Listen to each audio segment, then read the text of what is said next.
beserta para keluarga, para sahabat dan orang-orang yang istiqomah berjalan di bawah naungan sunnah beliau sampai hari kiamat kelak.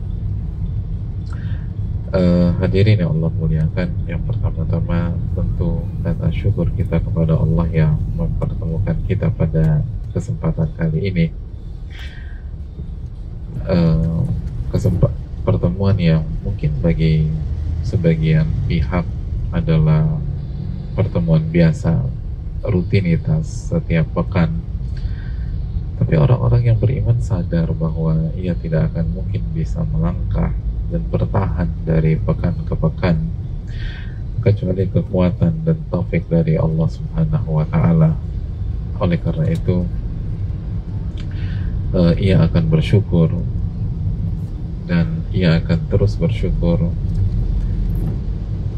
karena dia tahu bahwa Rabb-nya berfirman, la in syakartum la azidannakum, jika kalian bersyukur aku akan tambah nikmat tersebut, aku akan tambah nikmat tersebut.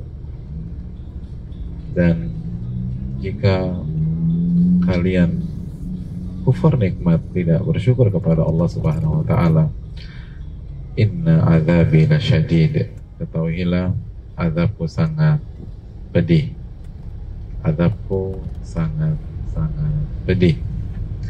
Oleh karena itu jamaah yang Allah muliakan, maka bersyukurlah kepada Allah yang telah memberikan kita kesempatan untuk bertemu pada malam hari ini. Selanjutnya salawat dan salam semoga senantiasa tercurahkan kepada junjungan kita Nabi kita Muhammadin sallallahu alaihi wasallam beserta para keluarga, para sahabat dan orang-orang yang istiqomah berjalan di bawah naungan sunnah beliau sampai hari kiamat kelak.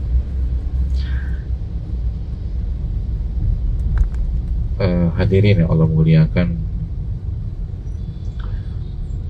yang pertama saya ingin mengapresiasi kepada seluruh jamaah yang hadir pada pertemuan yang lalu di tengah-tengah hujan yang cukup deras mengguyur beberapa titik ibu kota, khususnya beberapa akses menuju masjid kita.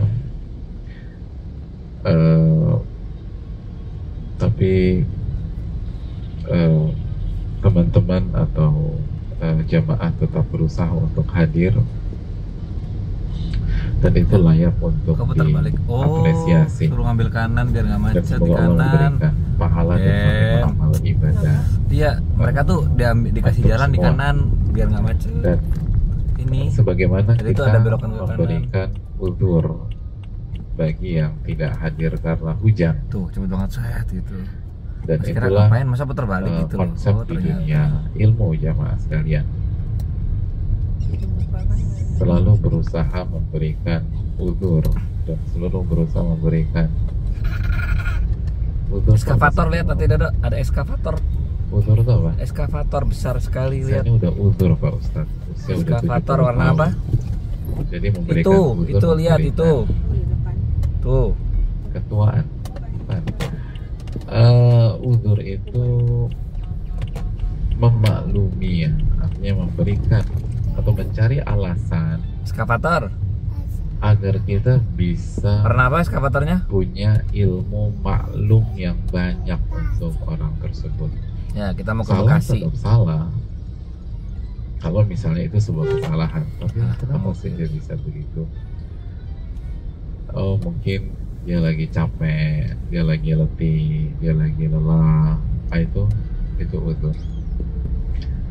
Tuh, cepet banget. Bahkan para ulama mengatakan faltamis li akhika Tadi. sab'ina udhra. Lihat. Mas makanya bingung, orang pada belok kanan, maksudnya kan masa mau putar balik gitu loh kan? Atau kepada saudara. Oh, ternyata emang dibikin kontraflow sana. Sesuatu yang tidak tepat dari diri dia. 70 uzur. Tuh, shoot, tuh kosong Jadi tuh. kalau kita punya sahabat lalu ekspresinya atau first impressionnya di kedatangan sore hari ini jauh dari kata bersahabat, jauh dari kata Saya dari siang. ramah, humble, itu jangan langsung dikomentarin, tapi kasih Pasti ada hikmahnya. Mungkin dia kecapean hari ini, jadi dia nggak mood. Jadi kasih 70 udur, mungkin dia kecapean. Terus ada yang nyeletuk, enggak kok hari ini hari libur, gue tahu dia ada di rumah. Oh berarti nggak masuk. Kalau begitu mungkin dia sedang sakit kepala kali hari ini. Terus ada yang nyeletuk, enggak, gue dokter pribadinya, dia sehat-sehat aja. Oh berarti bukan sakit kepala. Oh mungkin dia lagi ada masalah sama istrinya. Gue sahabatnya, dia jomblo mas, dia nggak punya istri.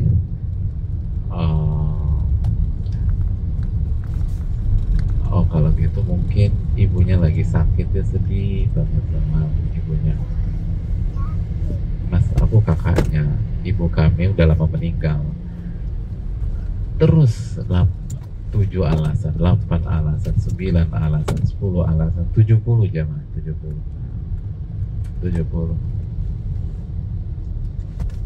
Bahkan sebagian ulama mengatakan kalau sampai 70 alasan tidak ada yang tepat, maka Anda yang bermasalah. Bukan dia yang bermasalah, Anda yang bermasalah. 70 nggak dapat satu sekali yang cocok dan tepat, berarti Anda bermasalah.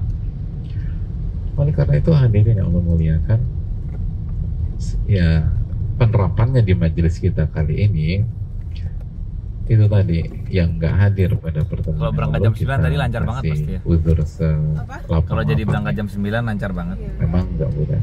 Tapi bagi yang hadir kita kasih apresiasi. Dan coba kita renungkan ya, kalau kita punya mental seperti ini tuh hidup itu lempeng, hadirin, enak gitu loh. Yang berkarya, yang berprestasi, yang punya performa yang bagus kita apresiasi, bukan kita suudonin, bukan kita hasatin, dan yang terlihat kurang oke Ini sinyalnya 4G, kamu download YouTube Pancet dulu, bro. HP-nya warna apa itu, Hati Dodo? Ini juga 4G di sini. Ya, coba aja dulu, siapa tahu lebih baik.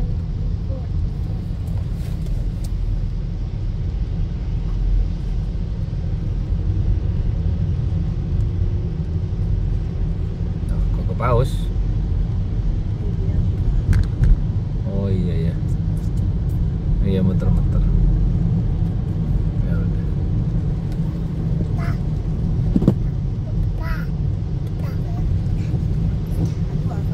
Tidak ada, awas bahaya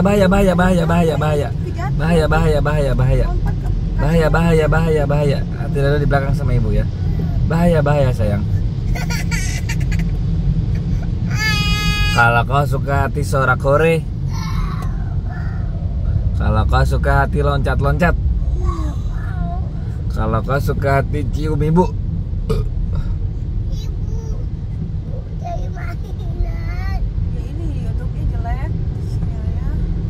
Ada yang di-download gak? Kamu ada video yang di-download gak?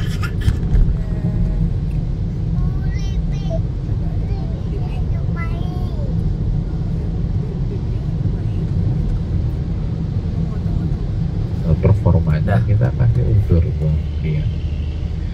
Itu seorang muslim jemaah sekalian.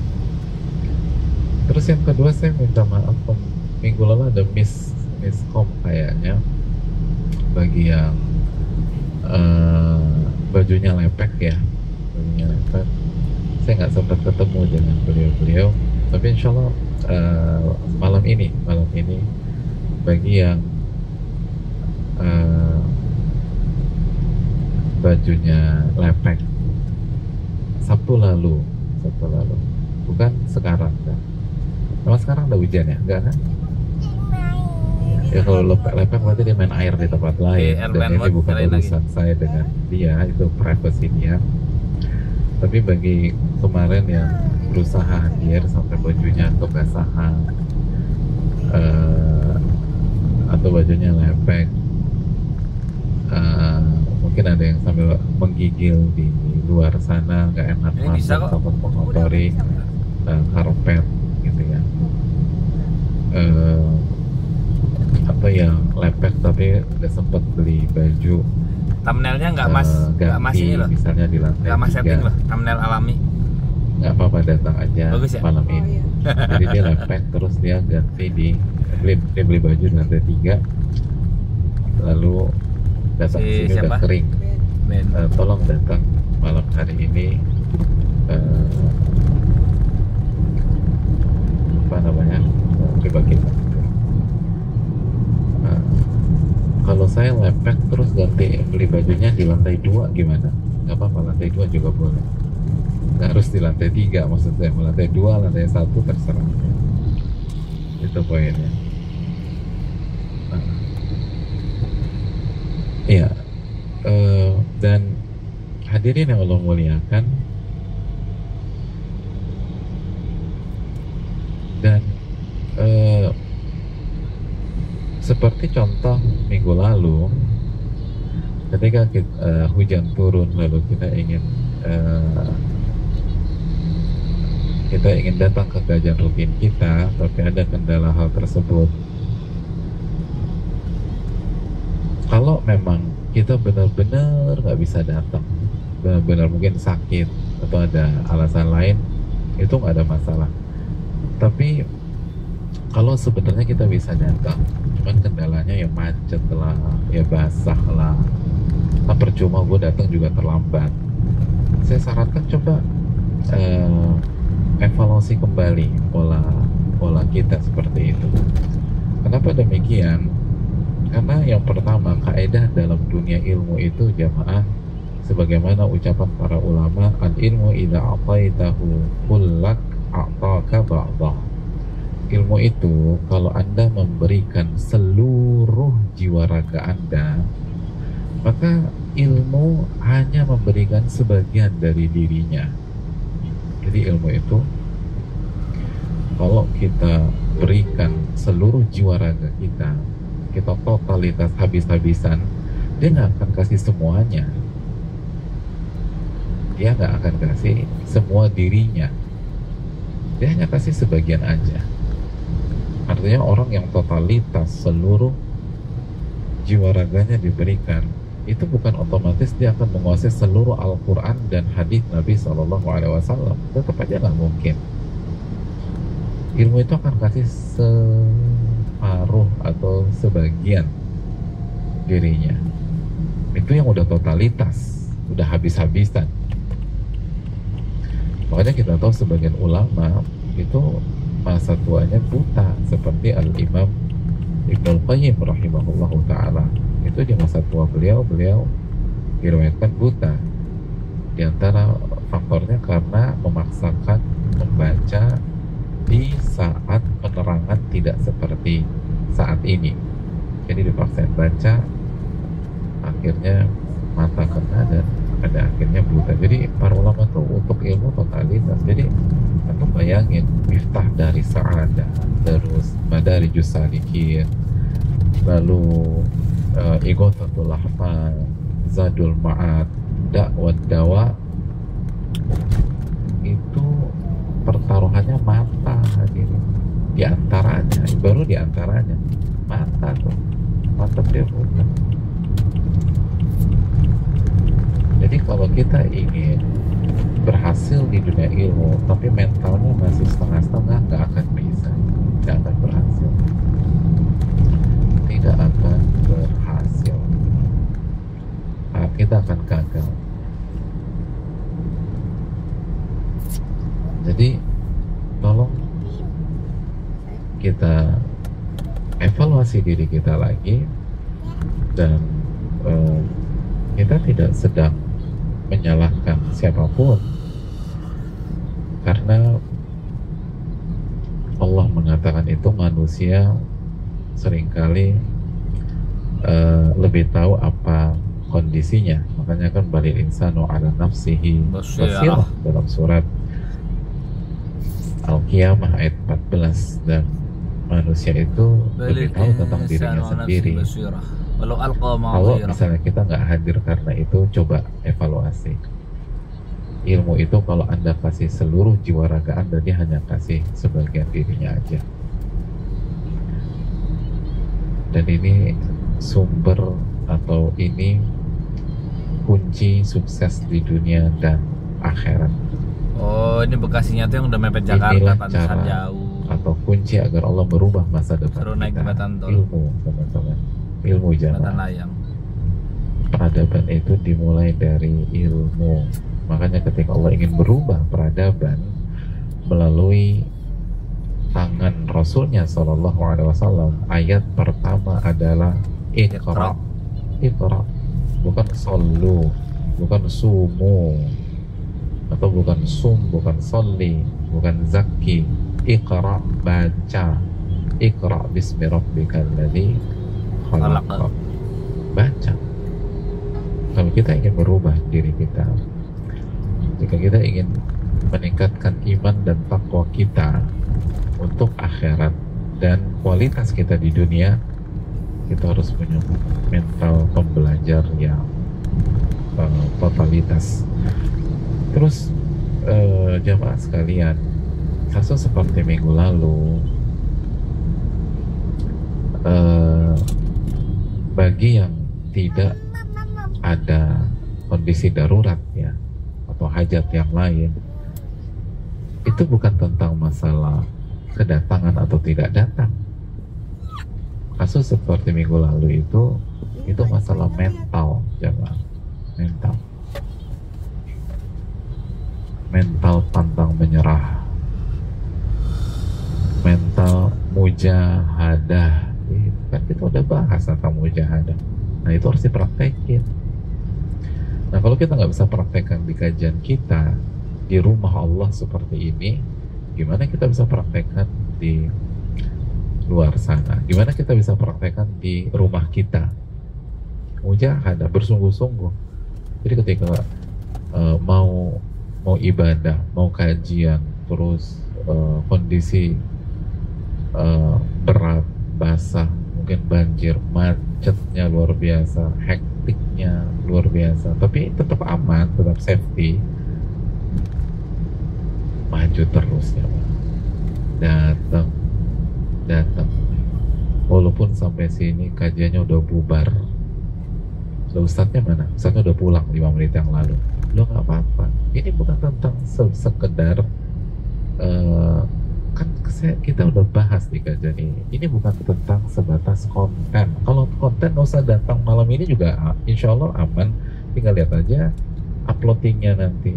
Insya Allah kan di-upload. Ini tentang proses, tentang kejujuran, tentang mental.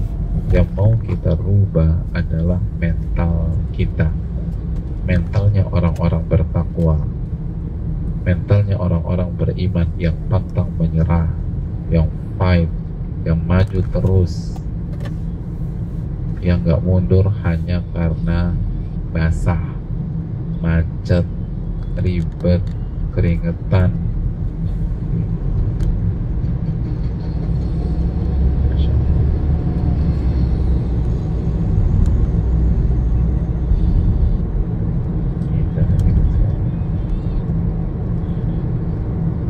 Antum pernah nonton bola di stadion nggak? Kalau pas hujan turun, stadionnya sepi nggak? Enggak. Pada bawa payung. Nggak bawa payung. Nggak bawa payung. Itu bisa. Bisa. Untuk hobi bisa. Masa untuk surga nggak bisa, jangan. Masa untuk ampunan nggak bisa? Masa untuk pahala nggak bisa? Itu contoh simpelnya aja, contoh sederhana.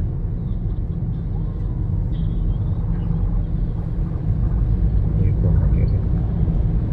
Jadi kayak kasus minggu lalu atau nanti, insya Allah akan ada lagi hujan-hujan ke depan. Ini bukan tentang aduh ribet, aduh macet. ini mental, maju terus, karena Allah tidak akan kasih kita hidayah sampai kita mujahadah. Walladzina jahadu fina lanahdiyannahum subulana. Surat Al-Ankabut ayat terakhir. Barang siapa yang bermujahadah, bersungguh-sungguh, habis-habisan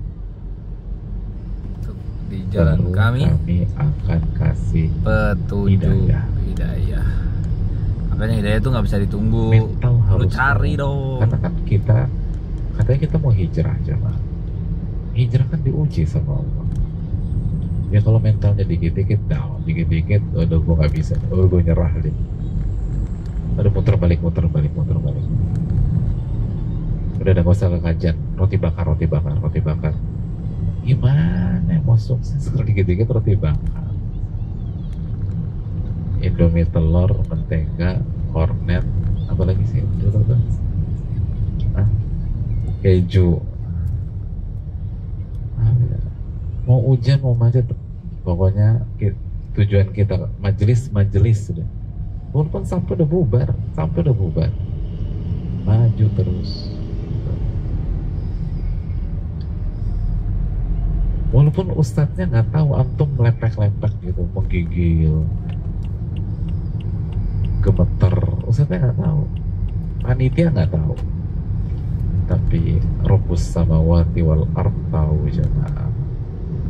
Yang punya alam semesta itu tahu, dan ia maha melihat, dan ia melihat kita berjuang untuk mempelajari firman-firmannya, berjuang untuk mempelajari hadits nabinya sallallahu alaihi wasallam. Nggak mungkin antum nggak dibantu dalam kehidupan antum, nggak mungkin.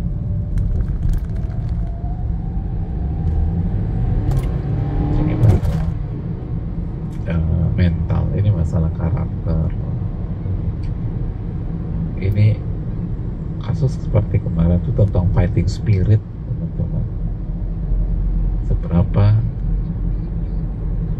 Seberapa kuat atau menghadapi tekanan, menghadapi kendala. Oh, dikit-dikit mundur, dikit-dikit udah pulang aja. Udah live streaming. Wah, dikit-dikit live streaming. Maju dong dia. Karena untuk mengejawantahkan ilmu dalam kitab para ulama ke dalam dunia real kita masing-masing, kita butuh mujahadah.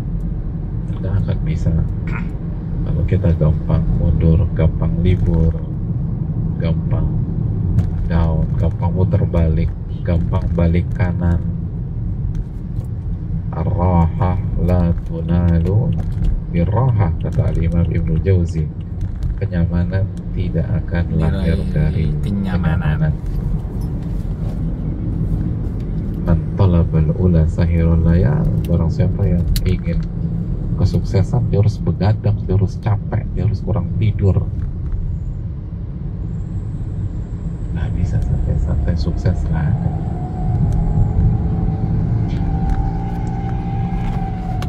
Itu yang perlu kita camkan. Jadi sekali lagi kita sudah bahas bahwa hidup itu seni melihat. Jadi jangan hanya melihat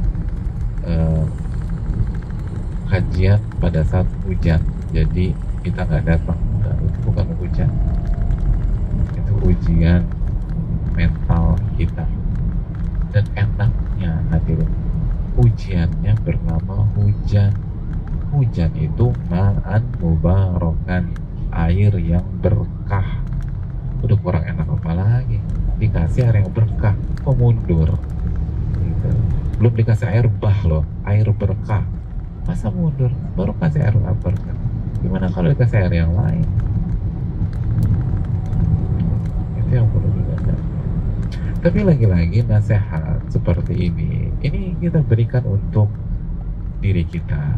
Adapun saudara kita atau teman kajian kita yang kebetulan nggak datang minggu lalu, kasih uzur gitu. Jadi ketika ustadz kita atau guru kita menyampaikan nasihat seperti ini buat gua nih, ini buat gua, jangan kita senggol sebelah, denger dulu tuh. Cocok. Tuh, tadi malam kemarin nggak masuk kan, dengerin tuh. Ada kuntu ata'allamu li nafsi, kata Imam Malik. Saya ini belajar untuk merubah diri sendiri. Merubah diri sendiri. Ya, itu hal yang penting untuk kita camkan. Ya, maka ini bukan tentang ustadz kita, ini bukan tentang panitia, ini tentang kita dengan Rabb kita Jalla wa'ala. Ini tentang keyakinan kita. Itu diangkut walaupun baru udah jam 7, udah jam 8 lagi, udah jam setengah 9, masih ada di daerah Fatmawati misalnya, tapi Rabbnya Fatmawati saya yakin melihat saya. Itu harusnya mental. Aduh, masih ada di Sunter lagi, tapi gue yakin Rabbnya Sunter melihat saya. Enak kan? Itu mental itu yang membuat orang-orang sukses di dunia maupun di akhirat. Dan itulah tauhid asma wa sifat.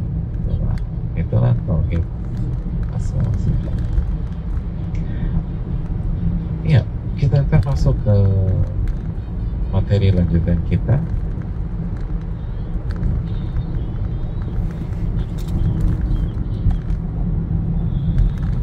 Wa anis salaf. Silakan dibaca Ustaz Guna, Ustaz Cacap Hafizahullah Ta'ala.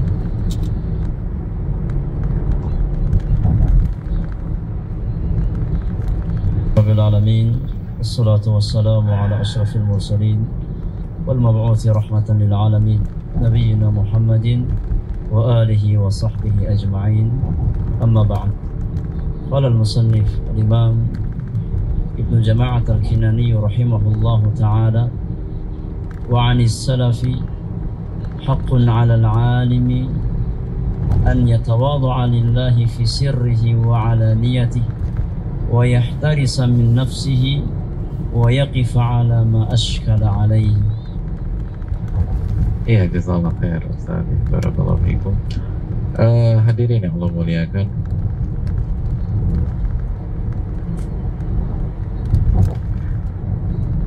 berkata penulis rahimahullahu ta'ala, Al-Imam Ibnu Jama'ah Asy-Syafi'i rahimahullahu ta'ala, semoga Allah merahmati beliau, wa anis salaf, dan nasihat dari para salaf terdahulu, ulama-ulama klasik kita. Haqqun 'alal 'alim an yatawadhu'a lillahi fi sirrihi wa 'alaniyatihi. Fi sirrihi wa 'alaniyatihi. Wajib bagi ahli ilmu, wajib bagi seorang ulama untuk tawadu karena Allah di saat dia sendiri dan di saat dia di hadapan publik. Fi sirrihi wa alaniyatihi. Saat dia sedang di ranah private maupun berada di ranah publik, di sendirian dan di terang-terangan. Wa yahtarisa min nafsihi wa yaqifa amma ashkala alaihi. Dan wajib bagi dia senantiasa menjaga dirinya dan tawakuf dalam hal-hal yang sulit baginya, yang rumit. Nanti kita akan bahas insyaallah. Ya, ini lagi-lagi adab yang harus kita ketahui di dunia ilmu. Adab yang hendaknya dimiliki oleh, bahkan wajib, bukan hanya seyogianya, haqqun 'alal 'alim, harus dimiliki oleh ahli ilmu, harus dimiliki oleh orang yang mengemban amanat ilmu, orang yang datang ke kajian, orang yang menuntut ilmu di majelis, yang harus tawadu di ranah privat dan di ranah publik. Di ranah privat dan di ranah publik. Hadirin yang Allah muliakan, apa itu tawadu? Apa itu tawadu? Tawadu itu, jamaah yang Allah muliakan, secara bahasa atau secara etimologi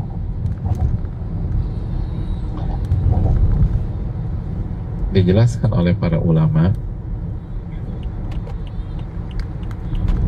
dan bisa dicek dalam kitab Al-Ain atau di Tajul Arus karya Murtada Zubaidi dan lain-lain, adalah at-tadhallul. Tadhallul,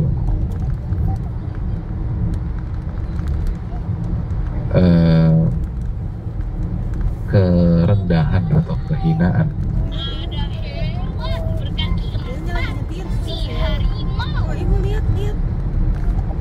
Itu secara bahasa. Jadi makanya ulama orang Arab sudah bilang tawadu'atil ardu. Tanah itu tawadu. Maksudnya adalah tanah yang datarannya rendah, lebih rendah daripada dataran di sekelilingnya, gitu. Jadi kalau tawadu'atil ardu artinya tanah itu datarannya rendah dibanding dengan dataran yang ada di lingkungan atau sekelilingnya. Jadi kalau tawadu secara bahasa itu kerendahan, kehinaan, dan yang semakna dengannya. Adapun secara istilah, hadirin, kita akan bahas pada salat Isya insyaallah ta'ala. Alhamdulillah, wassalatu wassalamu ala rasulillah. Insyaallah pada salat Isya kita lanjutkan.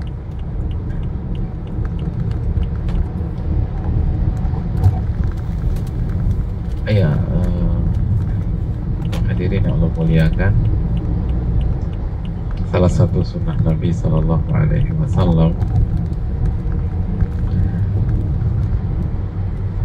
dalam kondisi seperti ini adalah sabda beliau kepada para sahabat yang memenuhi majelis, tafassahu wa tawassau. Tafassahu, kata Nabi SAW, merapatlah agar memberikan ruang dan space bagi saudara-saudara kalian yang ingin duduk. Tafassahu wa tawassau, berikanlah atau merapatlah agar memberikan ruang bagi saudara-saudara kalian yang ingin duduk. Dan sekali lagi, seorang mukmin selalu mengaitkan hal-hal terkecil di dalam hidupnya dengan imannya kepada Allah. Oleh karena itu, ketika Allah berfirman tentang kondisi seperti ini dalam surat Al-Mujadilah ayat 11, apa kata Allah? Ya ayyuhalladzina amanu idza qila lakum tafassahu fil majalis fafsahu yafsahillahu lakum. Wahai orang-orang beriman, jika dikatakan kepada kalian tafassahu, tolong merapat gitu loh. Orang-orang beriman diminta untuk merapat sehingga ada space kosong, ada ruang kosong. Apa perintah Allah kepada orang-orang beriman? Fafsahu, turutin tuh perintahnya, merapatlah kalian. Apa yang terjadi? Yafsahillahu lakum, maka Allah akan melapangkan diri kalian. Allah akan melapangkan diri kalian. Urusan kita, ekonomi kita dilapangkan oleh Allah Subhanahu wa Ta'ala. Itu terjadi. Urusan-urusan kita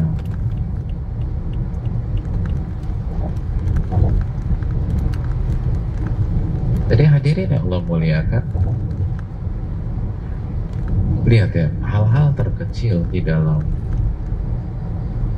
kehidupan kita itu nggak pernah bisa dipisahkan dengan iman dan dengan tauhid itu sendiri.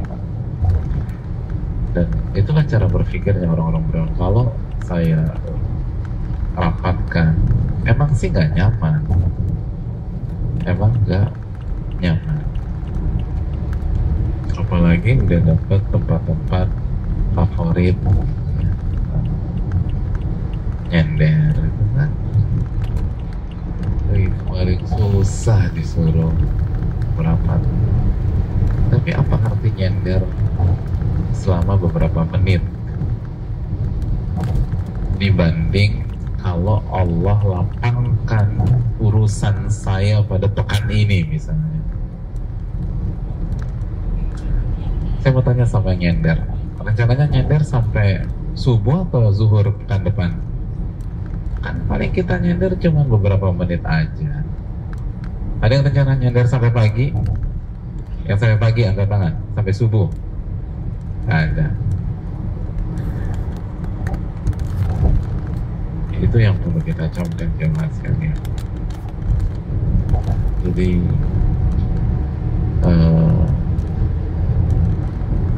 semoga Allah SWT melapangkan urusan-urusan kita. Amin. Oh ya, sebelum saya lanjutkan, saya juga ingin mengingatkan kita semua, jamaah sekalian, kalau bukan karena alasan darurat atau hal yang benar-benar genting atau mendesak banget, usahakan keluar dan bubar ketika kajian berakhir, bukan ketika sesi tanya jawab, bukan karena sesi tanya jawab, tapi ketika kajian berakhir. Itu salah satu adab majelis. Kan kita belajar al-adab qoblal ilm, adab dulu sebelum ilmu. Nah, salah satu adabnya tuh tidak beranjak sampai majelis selesai. Ada salah satu ulama senior hari ini namanya Syekh Shalih Al-Utsaimin, itu pernah melihat salah satu muridnya berdiri ada mau pulang padahal kajian belum selesai, belum, marah besar. Ternyata ulama tuh baper juga Pak Ustadz ya. Bukan baper, itu namanya pendidik. Kenapa? Karena untuk kebaikan kita sendiri. Karena kan kita yang butuh keberkahan ilmu. Kalau kita bertahan sampai kajian selesai, Allah kan berfirman misalnya dalam surat Al-Isra ayat 7, in ahsantum ahsantum li anfusikum. Kalau kalian melakukan perbuatan baik, kalau kalian ihsan, bahkan ihsan kan di dalam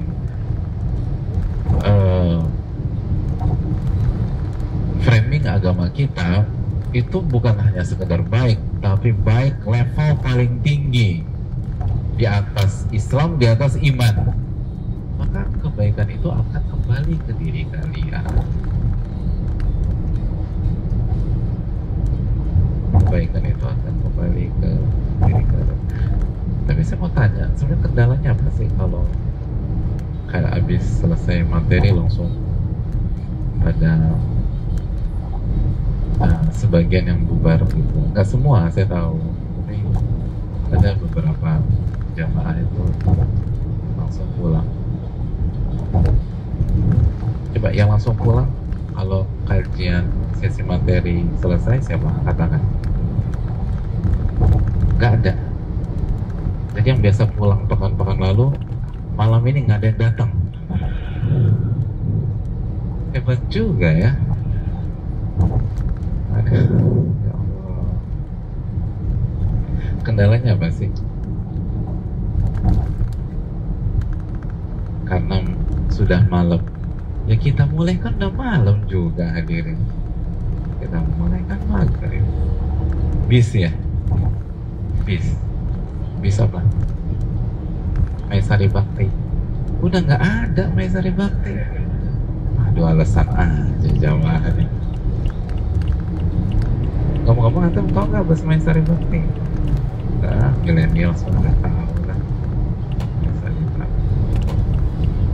PPD masih ada PPD sekarang.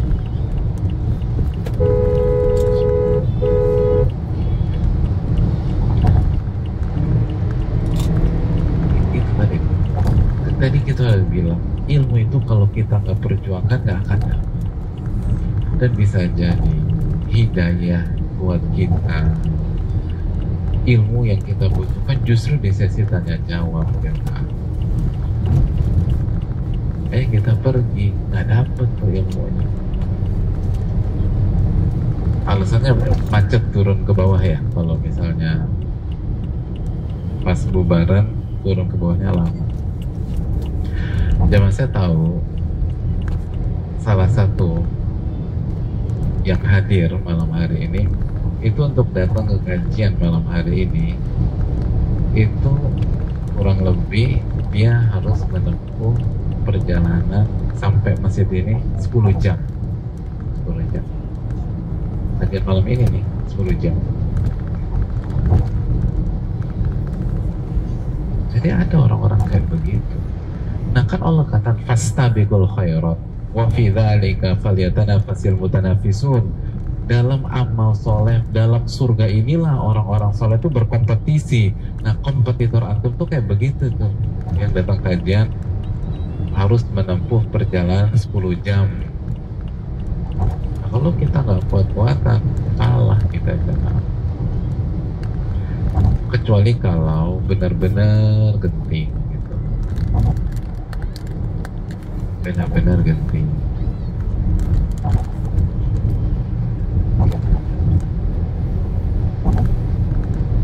Gitu ya. Tapi kalau misalnya masih bisa ditunda, alasannya cuma macet, ngantri turun, agak ribet, agak susah sedikit tapi tetap aman. Coba aja sampai kajian selesai baru kita bubar, dicoba. Tapi itu ingat, bagi yang nanti terlihat berdiri dan pulang, kita kasih udur. Iya, jangan dibully, jangan. Kan kita udah jelaskan konsep majelis ilmu itu atau konsep dunia ilmu itu ada saudara kita yang sikapnya bisa ke positif, bisa ke negatif, kita bawa ke konotasi positif.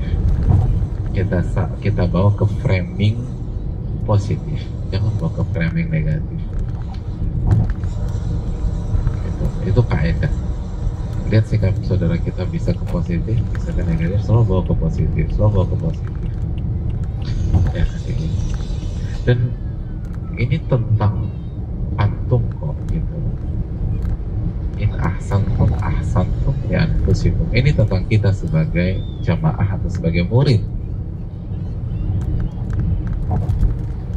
Karena kalau kita berbuat, kita yang dapat pahalanya, kita yang dapat keberkahannya.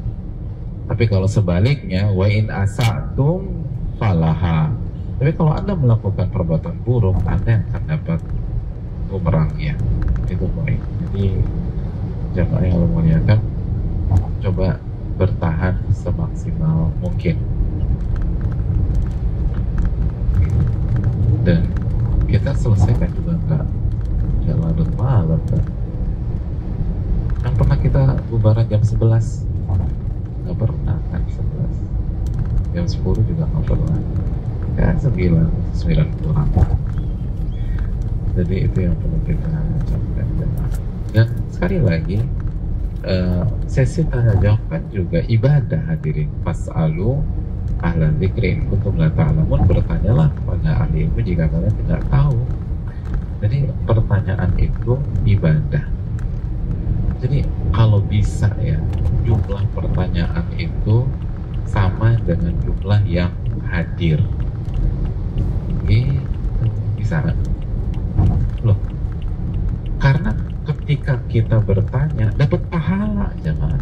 Fas'alu ahla dzikri in kuntum la ta'lamun, bertanyalah kepada ahli ilmu jika kalian tidak mengetahui. Surat Al-Anbiya ayat 7.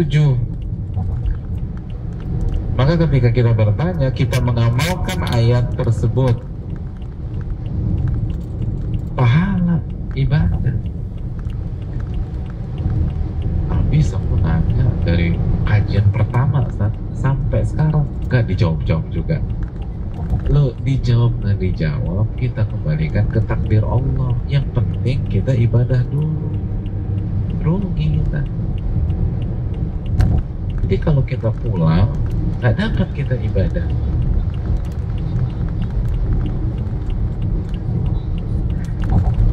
Alhamdulillah aku pulang dan aku ibadah juga Pak Ustaz. Maksudnya iya, aku tulis pertanyaan lalu aku tinggal pulang gitu. Ya Allah, nanya udah tinggal pulang. Loh Mas, nunggu ibadah tuh jangan pamrih. Masya Allah, langsung tinggal pulang. Jadi jamaah sekalian, sesi tanya jawab itu penting. Mumpung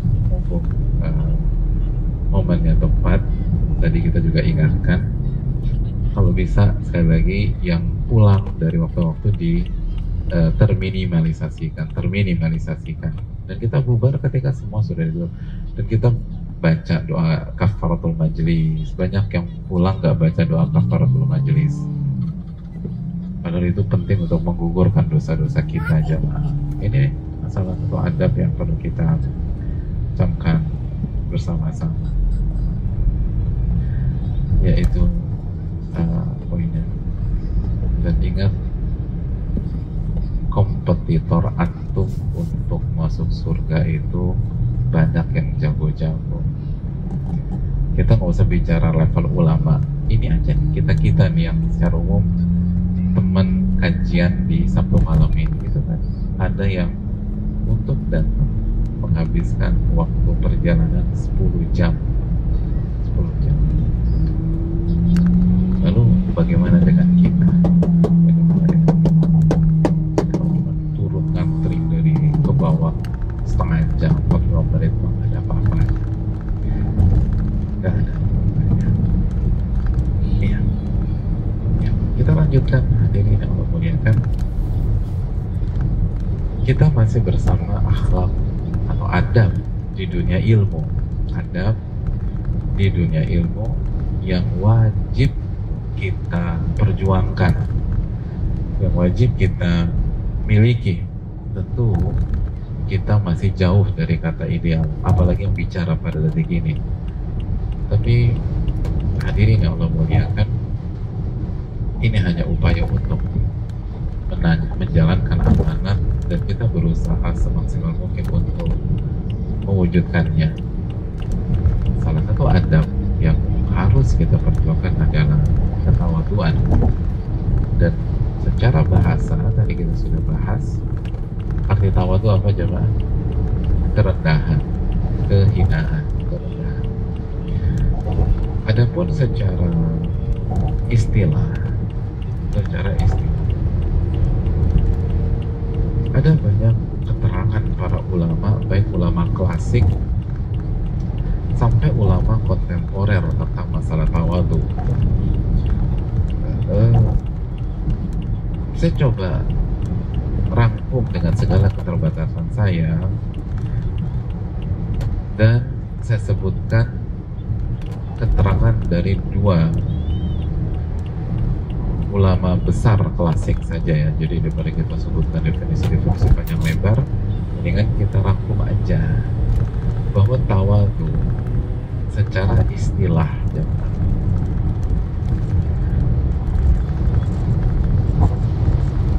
itu harus memiliki 2 unsur.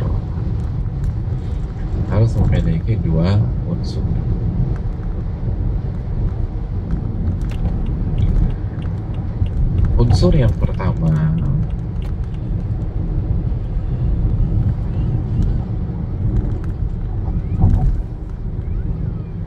Tawadhu kepada Allah Subhanahu wa ta'ala. Tawadhu kepada Allah Subhanahu wa ta'ala,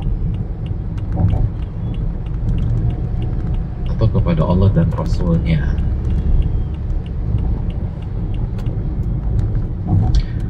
Dan yang kedua, tawadhu dengan sesama muslim, dengan manusia.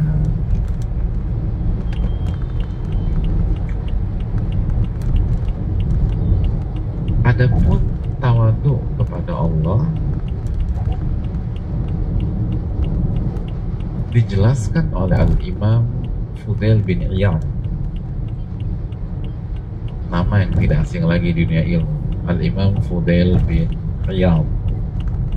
Beliau menyatakan tawadhu itu yakhda'u lil haqqi wa yanqadu lah wa yaqbaluhu mimman qalah.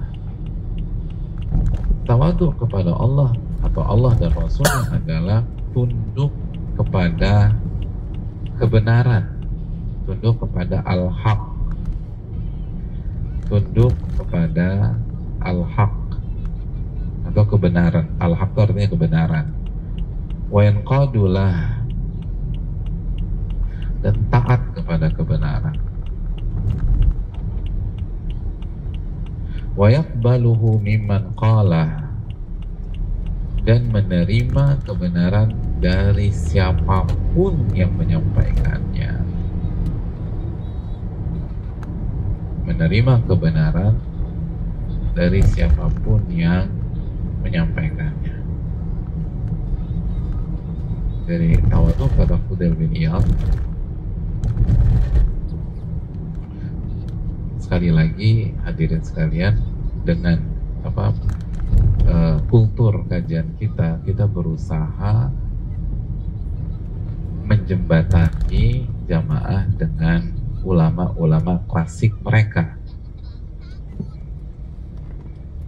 karena masih ingat kajian kita ini, kalau ingin sukses di sebuah bidang harus belajar dari yang terbaik. Dan bicara ilmu agama, yang terbaik adalah khairun nasi qarni thummal ladzina yalunahum thummal ladzina yalunahum. Manusia terbaik kata Nabi adalah generasiku, lalu generasi berikutnya tabi'in, lalu generasi berikutnya lagi tabi'ut tabi'in. Itu orang-orang terbaik kalau kita bicara agama. Oleh karena itu kita sebutkan salah satu yang terbaik adalah Fudail bin Iyad. Untuk tahu, bukan katanya lagi. Tawadhu katanya itu begini, enggak, jangan pakai katanya. Kita langsung dengar definisi dari pakar-pakar terbaiknya. Kalau kita ingin jago di sebuah bidang, selalu belajar dari yang terbaik. Dan yang terbaik adalah sahabat, tabi'in, dan tabi'ut tabi'in. Sekali lagi, tawadhu adalah tunduk kepada kebenaran, mengikuti atau taat kepada kebenaran, menerima kebenaran dari siapapun yang mengatakan. Ucapan ini bisa dicek di dalam kitab Madarijus Salikin karya Al-Imam Ibnul Qayyim rahimahullah.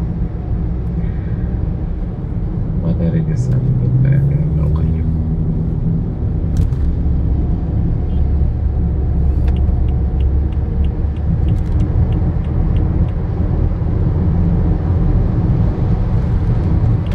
Itu tawadhu kepada siapa?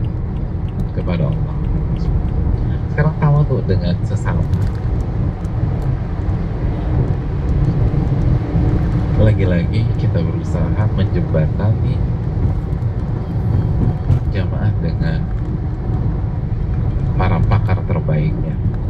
Kali ini kita akan mendengar keterangan dari Al-Imam Al-Hasan Al-Basri. Al-Hasan Al-Basri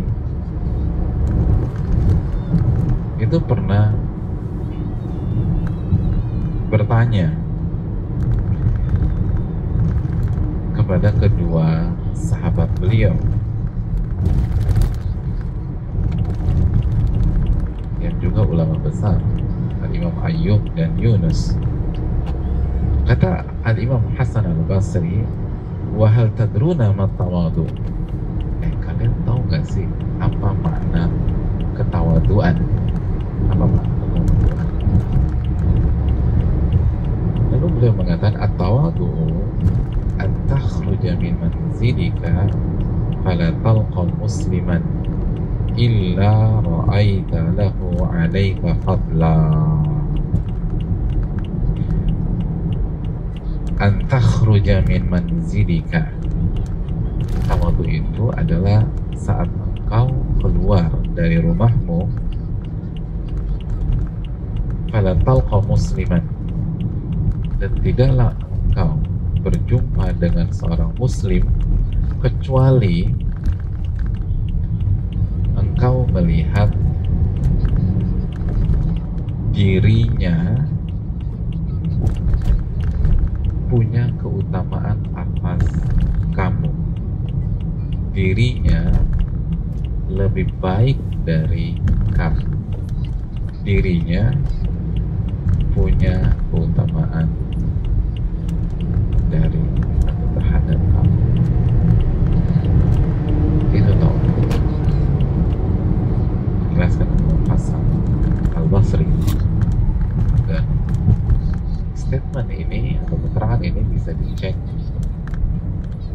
atau diriwayatkan oleh Imam Ibnu Abi Dunya.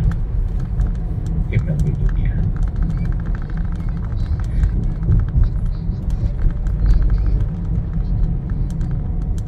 Jadi merasa orang lain itu lebih dibanding dirinya,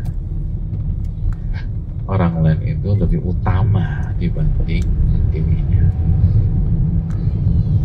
Itu ketawaduan dengan sesama. Dan jemaah yang Allah muliakan, dari sini komplitlah dua unsur tersebut, tawadu kepada Allah atau Allah dan Rasulnya, dan tawadu dengan sesama. Timbul pertanyaan, kita udah dengar keterangan dari para ulama kita udah dengar keterangan dari Fudail bin Iyad rahimahullah, kita udah dengar keterangan dari Hasan Al-Basri rahimahullah. Kalau boleh bertanya, apa sih dalilnya dan bagaimana metode pendalilannya? Siapa yang tahu dalil definisi ini, jemaah? Antum. Dan sebutkan wajul istidlalnya. Nama antum siapa? Farhan. Antum lagi bahagia, lagi gembira ya? Karena Farhan artinya gembira. Gimana, Han?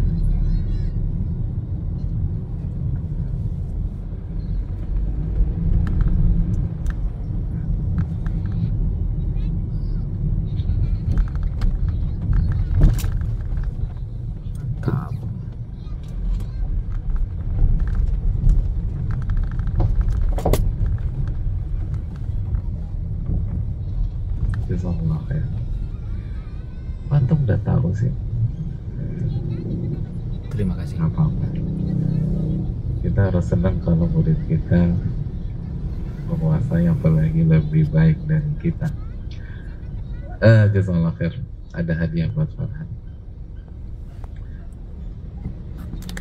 Kita Sabtu depan antum aja ngisi di sini. Iya, masya Allah. Iya. Antum Fakultas Syariah semester 7. Mafhum mukhalafah kan itu kalau nggak salah pelajaran semester 7 Fakultas Syariah. Bukan? S2? Oh, bukan juga. Berarti tadi tahu dari mana? Ilham. Iya, makasih banyak Farhan. Ada hadiah nanti buat Farhan.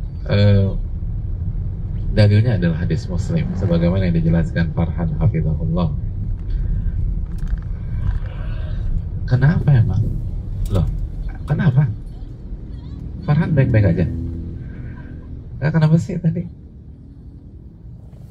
Boleh kan doakan beliau kan, Farhan hafizahullah. Doa itu doa. Kan dunia ilmu kan dunia berdoa. Kita tuh doa, kalau nanya ke masyayikh kita kan, ya syekhana ahsanallahu ilaikum, ya Allah, wahai syekh kami, atau wahai guruku, semoga Allah memberikan kebaikan kepadamu. Dunia ilmu tuh jauh dari celaan, cacian, kalimat-kalimat negatif jamaah. Dunia ilmu itu doakan saudara kita, kalimat kebaikan dan lain sebagainya. Ya, emang itu nggak pernah didoain ya? Enggak. Ya udah, nggak apa-apa. Jadi sebagaimana dikatakan Farhan hafizahullah ta'ala, Nabi SAW pernah bersabda, la yadkhul ahadukum al-jannah man kana mithqala dzarratin min kibrin, la yadkhul jannata man kana fi qalbihi mithqala dzarratin min kibrin. Tidak akan masuk surga seseorang yang memiliki sifat sombong walaupun sebesar zarrah, partikel terkecil. Lalu ada yang bertanya, hadirin, ya Rasulullah, wahai Rasulullah, ayuhibbu ahaduna an yakuna thawbuhu hasanan wa na'luhu hasanah. Wahai Rasulullah, bagaimana menurut engkau jika salah satu di antara kita itu suka pakai baju yang bagus, baju yang baik? Dan biasanya baju yang bagus ada harga, ada barang, kan gitu ya. Wa na'luhu hasanah, dan suka pakai alas kaki, sendal gitu. Atau mungkin sepatu, walaupun na'al biasanya sendal ya, diterjemahkan sendal. Sendal atau alas kaki yang bagus. Itu sombong gak sih gitu ya? Karena kan jadi dari dulu tuh jamaah itu sebagian orang berpikir kalau pakai baju yang bagus, kalau penampilannya bagus, kalau wardrobe-nya bagus, ini pamer nih orang, atau sombong, belagu, tebar pesona. Nah, opini itu sudah ada di zaman Nabi SAW. Makanya ditanyakan ke beliau, gimana nih kalau misalnya ada orang yang suka pakai baju yang bagus dan kaos kaki, alas kaki yang bagus, kaos kaki nggak apa-apa juga, bisa dipakai. Itu sombong nggak sih? Nah, Nabi kita SAW menjelaskan, al-kibru batarul haqqi wa ghamdun nas. Sombong itu sikap menolak kebenaran dan meremehkan manusia. Mohon maaf, ada yang ketinggalan tadi ya. Saya ulangi, dijawab sama Nabi SAW, innallaha jamil yuhibbul jamal. Allah itu zat yang maha indah dan suka banget sama keindahan, selama nggak haram. Baru Nabi menjelaskan, al-kibru batarul haqq wa ghamdun nas. Kesombongan adalah sikap menolak kebenaran dan meremehkan manusia. Jadi Allah itu al-jamil. Allah tuh jamil, yang maha indah dan suka dengan keindahan. Artinya baju yang bagus, sepatu atau sendal yang bagus itu tidak bertentangan dengan konsep Islam, apalagi sebuah kesombongan. Enggak. Bahkan Allah senang loh kalau kita pakai pakaian bagus. Allah senang kalau kita pakai pakaian rapi, apalagi kan ke masjid, khudhu zinatakum. Kata Allah kan, bawa tuh perhiasan kalian kalau ke masjid, selama tidak haram.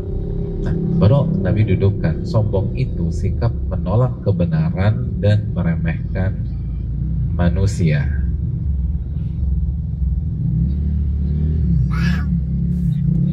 Itu dalilnya. Jelas? Sayap kanan jelas? Jelas? Yang jelas apanya? Mana ada kata-kata tawadhu di sini? Iya ya, benar juga Pak Ustaz. Sebenarnya kita lagi bahas apa sih? Tawadhu apa sombong? Kita lagi bahas apa? Dalil tentang dalil tentang, kita lagi bahas dalil tentang tawadhu. Hadisnya tentang apa? Nyambung apa enggak? Siapa yang bilang nyambung? Yang belakang. Nyambung enggak? Nyambung. Apa pendalilannya seperti apa? Tadi dengar nggak apa yang dikatakan Farhan? Nggak. Jawabannya nyambung ya Mbak. Nyambung. Loh kan sombong tawadhu. Disitulah pentingnya wajhul istidlal. Cara pendalilan atau sisi pendalilan. Sisi pendalilannya dari mana sih? Gitu loh. Sisi pendalilannya dari dalilul khitab atau yang biasa dikenal dengan mafhum mukhalafah. Dalilul khitab kalau dalam ilmu ushul fikih kita biasa ucapkan dengan istilah dalilul al-khitab atau mafhum mukhalafah, pemahaman terbalik atau sebaliknya. Kalau sombong, sikap menolak kebenaran dan meremehkan manusia, maka pemahaman terbaliknya tawadhu yang merupakan antonim dari kesombongan atau lawan kata dari kesombongan bermakna sikap menerima kebenaran dan menghargai serta memuliakan manusia. Itu poinnya. Karena sekali lagi, sombong dan ketawaduan adalah lawan kata. Jadi kalau sombong menolak kebenaran, maka tawadhu menerima kebenaran. Sombong meremehkan manusia, tawadhu tidak meremehkan manusia, menghormati manusia, bahkan memuliakan manusia. Itu tawadhu. Itu tawadhu.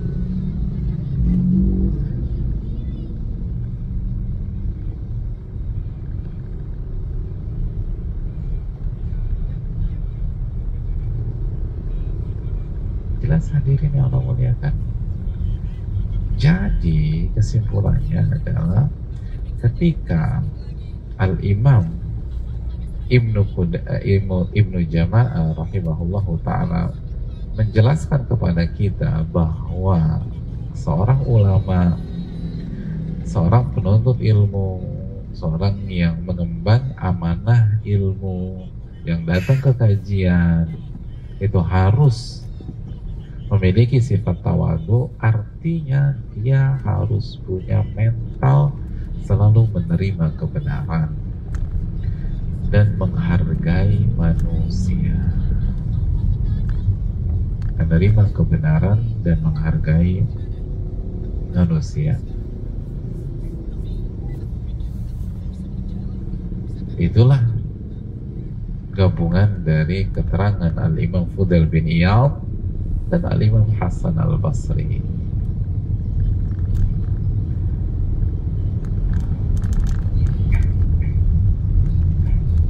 Itu poinnya jemaah. Jadi majelis ilmu seperti ini sejatinya adalah majelis yang dihadiri oleh orang-orang yang punya mental menerima kebenaran. Kita datang ke sini untuk mencari kebenaran, bukan mencari pembenaran. Kita datang untuk mencari kebenaran, ya Mas. Walaupun nggak sesuai dengan selera kita, walaupun nggak sesuai dengan habits kita, walaupun nggak sesuai dengan kebiasaan kita, walaupun nggak sesuai dengan pekerjaan kita. Dunia ilmu adalah dunia orang-orang yang tawadu. Dunia orang-orang yang tawadu. Dia menerima kebenaran. Dan di waktu yang sama dia tidak meremehkan manusia. Itu mental itu hadirin. Dunia ilmu itu mencetak orang-orang yang menghargai manusia. Jadi sebuah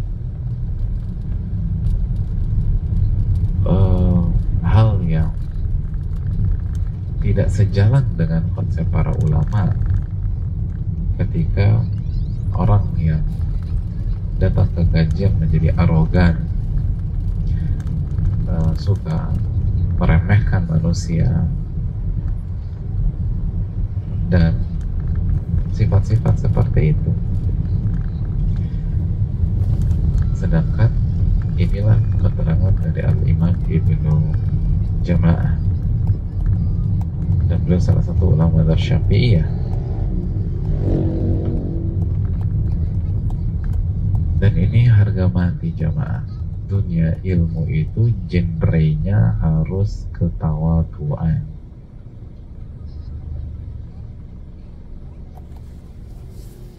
Ini nasihat para ulama. Sering banget ulama nasihati, jangan punya sifat sombong. Tawadulah. Kenapa demikian? Karena kalau kita tidak punya mental tawadu, maka Allah tidak akan memberikan kita ilmu yang bermanfaat. Itu poin. Nggak akan. Allah tidak akan memberikan ilmu yang bermanfaat. Mungkin Allah kasih konten untuk orang yang tidak tawadu. Mungkin Allah kasih konten pada orang yang suka meremehkan manusia atau suka menolak kebenaran. Allah kasih konten, orang cerdas, pinter, dan seterusnya. Tapi ilmu yang bermanfaat tidak. Dalilnya apa jemaah? Dalilnya sebagaimana yang difirmankan oleh Allah Subhanahu wa taala dalam surat Al-A'raf ayat 146. Sa'asrifu an ayati alladzina yatakabbaruna fil ardi bighairil haqq. Aku akan palingkan ayat-ayatku dari orang-orang yang menyombongkan diri di atas permukaan bumi. Aku akan palingkan ayat-ayatku. Dan makna memalingkan ayat-ayat itu, kalau antum buka buku-buku tafsir dan keterangan para ulama, ada dua jemaah. Allah palingkan fahamnya, pemahamannya, atau Allah palingkan keberkahan dan manfaat dari ilmu tersebut. Dan setiap orang beda-beda. Ada yang Allah palingkan, dia nggak paham-paham, mau ngaji 15 tahun gagal paham terus. Kenapa? Karena sombong, ya Pak. Karena nggak mau terima kebenaran. Karena begitu dikasih nasihat ngedebat, dikasih nasihat nolak, dikasih nasihat pakai logika, dikasih nasihat pakai feeling, dikasih nasihat pakai perasaan. Padahal ulama bukan, belajar usul fikih nggak pernah, belajar kaidah fikih nggak pernah, baca buku para ulama nggak tahu. Akhirnya nggak paham-paham.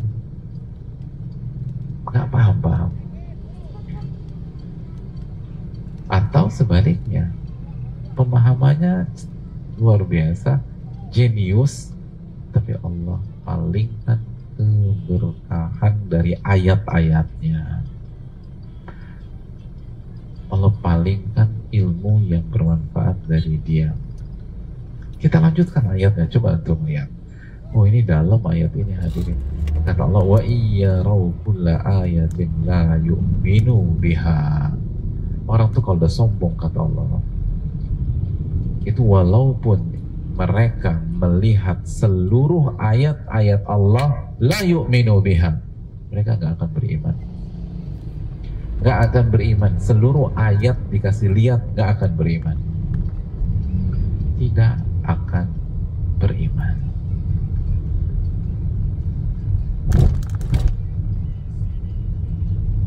Wa iyyaraw sabila ar-rusydi la yattakhidhuhu sabila. Dan kalau mereka melihat jalan petunjuk, mereka nggak akan ambil jalan itu sebagai jalan kehidupan mereka. Udah lihat nih, ini yang benar, tetap nggak mau nih, nggak mau. Allah udah kasih lihat jalannya, dia tinggal ngelangkah, nggak ada yang cegah dia, nggak ada yang halang-halangi, nggak mau. Dan sebaliknya kata Allah SWT, wa yaraw sabilal ghayy yattakhidhuhu sabila. Dan kalau mereka melihat jalan kesesatan, jalan penyimpangan, diambil tuh jalan sama dia, diambil tuh jalan sama mereka. Dzalika bi annahum kadzdzabu bi ayatina. Itu sebabnya karena mereka mendustakan ayat-ayat kami. Wa kanu anha ghafilin, dan mereka lalai terhadap ayat-ayat kami tersebut. Hadirin ya Allah, Allah akan palingkan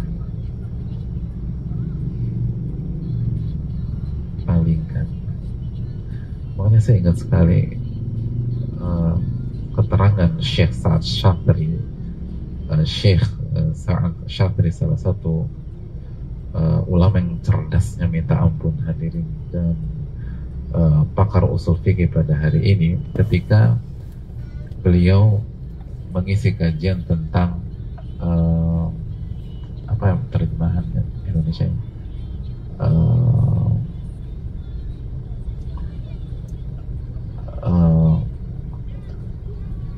ketika beliau menjelaskan tentang logika fikih atau kemampuan berlogika fikih, bagaimana seseorang punya logika yang jitu, yang tepat, yang sesuai kaidah, yang berdasarkan Al-Quran dan hadis dan seterusnya. Pokoknya logikanya keren banget deh.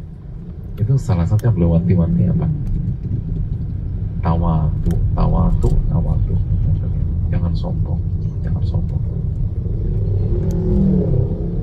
Padahal itu materi kelas advance hadirin. Yang dengar itu yang udah S2, yang ada S3 dan seterusnya. Tapi ketika beliau bahas masalah itu, yang beliau salah satu, nggak semuanya, kajiannya panjang. Salah satu yang beliau tekankan tawadu'an. Jadi nasihat ketawaduan itu bukan hanya untuk pemula.